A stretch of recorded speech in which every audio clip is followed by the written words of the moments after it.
3 jours qui pourraient bien changer le cours de la guerre.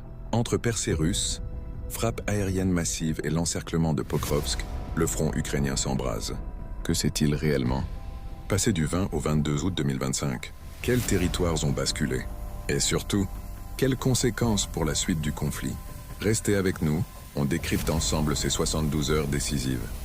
Résumé en date du 20 au 22 août 2025, pile 276 jours de l'opération. Militaire spécial, SVO, 3 jours de feu, percée, encerclement et frappe massive. Du 20 au 22 août, le front ukrainien a vécu l'une des séquences les plus intenses depuis le début du conflit. Entre Perse et Russes, frappes aériennes massives et contre-attaques ukrainiennes. Désespérée, la ligne de front a connu des bouleversements majeurs. Front sud, Kherson et Zaporizhia. Une pression constante. À Kherson, l'ennemi bombarde la rive gauche avec plus de 200 obus et des dizaines de drones, faisant plusieurs victimes civiles. Les Russes détruisent lanceurs de drones. Guerre électronique et dépôts militaires. Direction Zaporizhia. Combats acharnés autour de Plavny, Stepnogorsk et d'Orekiv, où l'Ukraine fortifie ses positions, tandis que les Russes emploient des tactiques d'infiltration pour percer la ligne.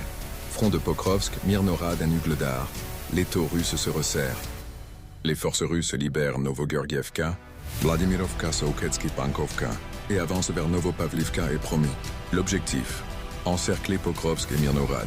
Les combats les plus durs se déroulent à Rodinske, Udachne et Chakovo, avec une résistance des forces armées, ukrainiennes acharnées mais des gains russes constants.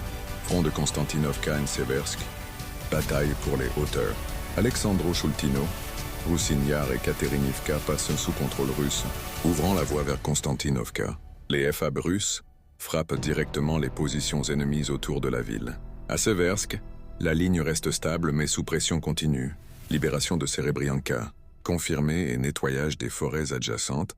Au nord de Serebrianka, frappe aérienne record, 600 drones et 40 missiles. 21 août. L'une des plus grandes frappes russes depuis le début du conflit vise 14 régions d'Ukraine.